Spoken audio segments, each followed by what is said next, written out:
All right. Hello and welcome to this episode where we're going to talk about the power of indifference when it comes to OCD and anxiety recovery. So, for those of you that don't know me, my name is Matt Cotty, and I'm a licensed clinical social worker and the founder of Restored Minds and the creator of the AAA Response. And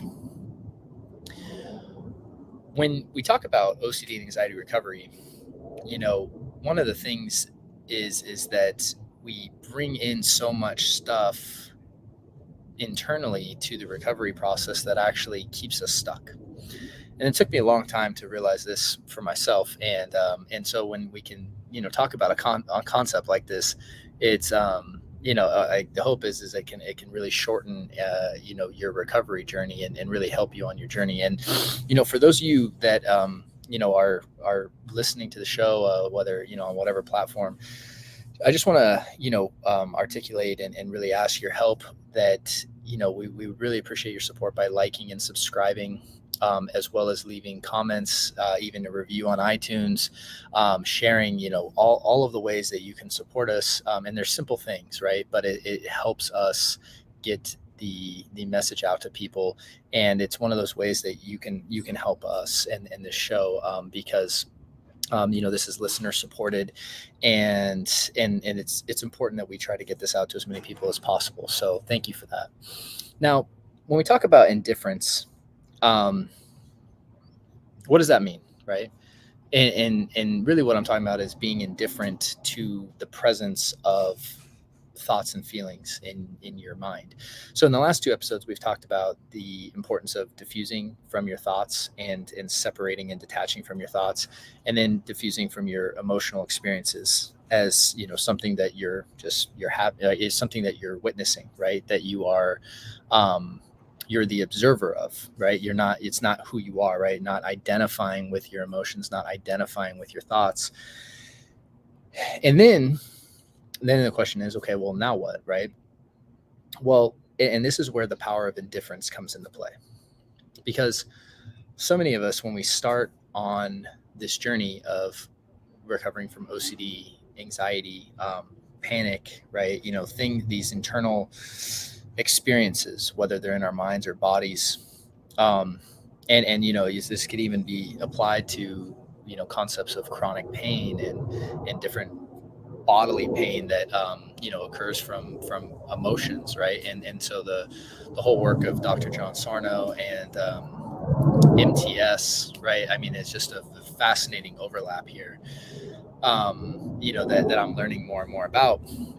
And I'll talk more about that on a later episode, I think. But anyways, when we talk about indifference, we're talking about our ability to allow an experience to happen and not judge it, right? That's really all it is. It's just I'm indifferent to it. Like, think about something that you're wildly indifferent to, right? Like, think about a sports game. Like, if you're not a sports fan, think about a sports game that you would just be totally indifferent to, right? Like, if you're like, and like, I'm not huge on baseball, right? Like, I'll go to games, but I don't follow it, and it's just not a sport that is one that like can hold my attention very long, right? It's just not something I'm passionate about. I like going to games, and I'll watch a game, and especially in the playoffs and stuff, but it's just not my passion. So when someone's like, when I see a baseball game on TV, and it's especially two teams that I don't know anything about, right? And I don't know any of the players, and I have no emotional connection, I'm completely indifferent to the game itself, and I'm completely indifferent to whoever wins the game. But there's other people who are like diehard fans of both sides of those teams, and it's like it can make or break their day if the team wins or loses, right? Same exact event, completely different perception of the event, right? And my perception is what creates my indifference, right? I don't have any stories around like that this is the best team and this is my team, or that I don't have any over identification with the team, right? So when I have this kind of indifferent stance to it, whatever happens, right? Now, most of us, what happens with intrusive thoughts, feelings of anxiety, all this different things we experience with OCD and anxiety is that we have a set standard of how things should be, right? We have this belief in our mind, and it's a belief, right? It's not a fact. It's a belief. It's a story we tell ourselves. I should not have these thoughts. I should not have these feelings. I should only be feeling this way, right?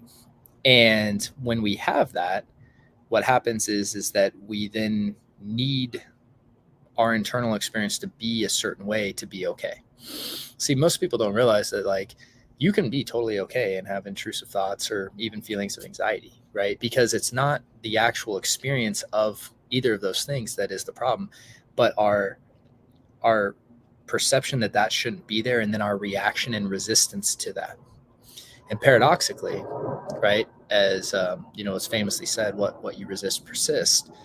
The more you resist the experience that you don't want to have, the more you will experience it, right? And this is what we've seen with with intrusive thoughts, feelings of anxiety, right? It's like it's actually when we allow them to happen, right? And we are able to observe them, and then the more neutral we can be in our observance, the quicker they surface and pass and dissolve. I mean, it's a fascinating concept. And then, like, so think about it like this. This is a good example. Think about something that you used to be really afraid of, right? Like in the past.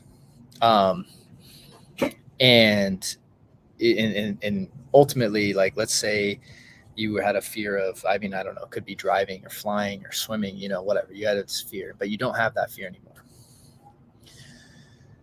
You can have those same exact thoughts today that you had back then, and they do nothing to you, right?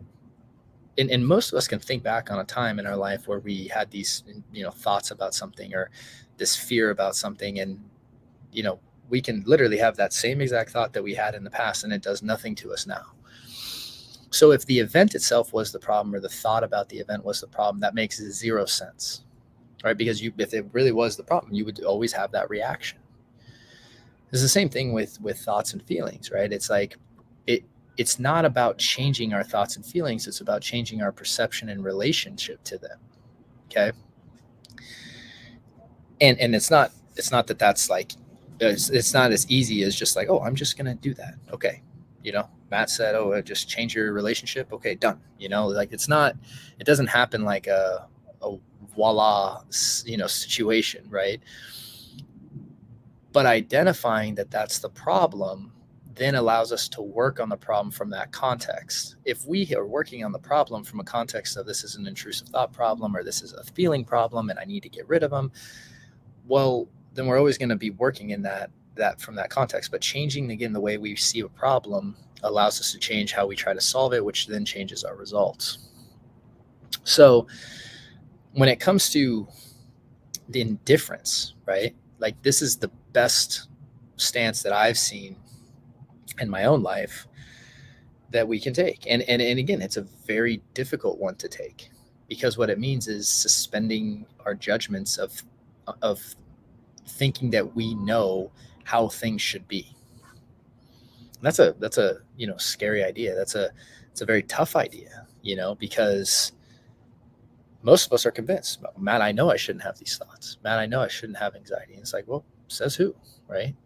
Like, it's what's happening, right? It's kind of like, if you walked outside and it was raining, it's like, well, I know it shouldn't be raining right now, and now I'm upset that it's raining.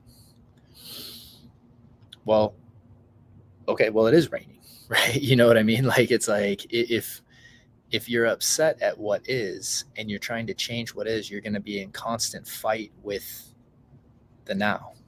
And if you're constantly fighting with the now and trying to change the now to something that it's not, that is what's creating the suffering. But when you can maybe suspend the idea and question the idea of, like, oh, well, do I know for a fact that these thoughts are bad, or these feelings are bad, and that I need to get rid of them? It's like, and again, I'm not telling you to say they're good. I'm saying to just look at them from an indifference, from an experience, like, it's just like something that's happening. It's like rain. It's like if you didn't judge the rain, you wouldn't have a problem with the rain, right? If we think the rain's bad, every time it rains, we're going to be in conflict and turmoil and inner chaos.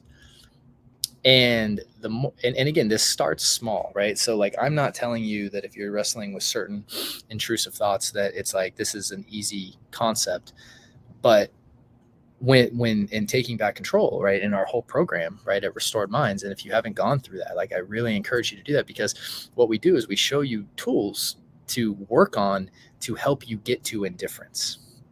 It's not a matter of just shifting to indifference immediately and now you're okay.